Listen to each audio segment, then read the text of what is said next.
અંકલેશ્વરના સંજાલી ગામના મહારાજા નગર ખાતે આઈટીઆઈનો પ્રારંભ કરવામાં આવ્યો હતો। સન ફાર્મા દ્વારા આઈટીઆઈનો તમામ ખર્ચ CSR ફંડમાંથી ઉઠાવશે। પ્રથમ 50થી વધુ વિદ્યાર્થીઓને તાલીમ આપવામાં આવશે। અંકલેશ્વરના સંજાલી ગામના મહારાજા નગર ખાતે આઈટીઆઈનો પ્રારંભ કરવામાં આવ્યો હતો। સન ફાર્મા દ્વારા આઈટીઆઈનો તમામ ખર્ચ CSR ફંડમાંથી કરવામાં આવશે। 50થી 55 સ્ટુડન્ટથી આઈટીઆઈ શરૂ કરવામાં આવી હતી, જેમાં નર્સિંગ અને ઇલેક્ટ્રિશિયનના કોર્સ શીખવાડવામાં આવશે। 3 મહિના કરવામાં આવશે।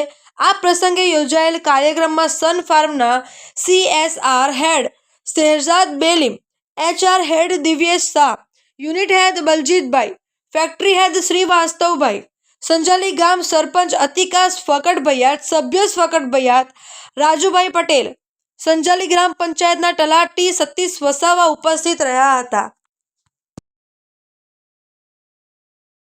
डॉक्टर अजय श्रीवास्तव सन फार्मास्यूटिकल पनौली से ऑपरेशन हेड है और यहाँ पर आकर हमको बहुत इम्पोर्टेंट मैसेज ये मिला है कि बच्चों को जो स्किल डेवलपमेंट हो रहा है, गवर्नमेंट का कोर्स है और सन फार्मा का सपोर्ट है और साथ में NGOs का सपोर्ट है, उसके कारण जो बच्चे स्किल डेवलपमेंट हो रहा है वो सोसाइटी के लिए बहुत ही ज़्यादा हेल्पफुल है।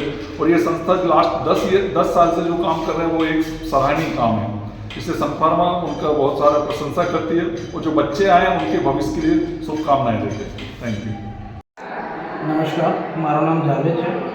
हूँ लर्नेड स्किल लिमिटेड में छूँ। आज Learned Skill Limited and Sun Pharma द्वारा पानोली GITC में महाराजा नगर में ट्रेनिंग इंस्टीट्यूट ओपनिंग थी है। ओपनिंग प्रोग्राम હતો। અહીંયા લોકલ સરપંચ સાહેબ સંજાલી અને સન ફાર્માના CSR હેડ્સ અને સન ફાર્માની ટીમ આખી અને લર્નેડની ટીમ દ્વારા એક સેન્ટરનું ઉદ્ઘાટન કરવામાં આવ્યા છે। અહીંયા દો જોબ રોલ છે, એક આપણું જનરલ ડ્યુટી અસિસ્ટન્ટ GDA અને અસિસ્ટન્ટ ઇલેક્ટ્રિશિયન છોકરાઓ માટે અને 25-25ની દોનો બેચો બની છે અને આજે અમે ઉદ્ઘાટન કર્યો છે। અમે લોકો ઈચ્છા રાખીએ છીએ કે આવા સપોર્ટ મળશે અહીંયા સન ફાર્મા અને બીજી કંપની દ્વારા તો ઘણી બધી ટ્રેનિંગ અહીંયા ચાલુ કરવાના છે। અહીંયા जो મેન પાવરની શોર્ટેજ છે પાનોલી GITCની અંદર અને સ્કિલ્સની જે અમે પૂરી કરીએ। આભાર, થેન્ક યુ।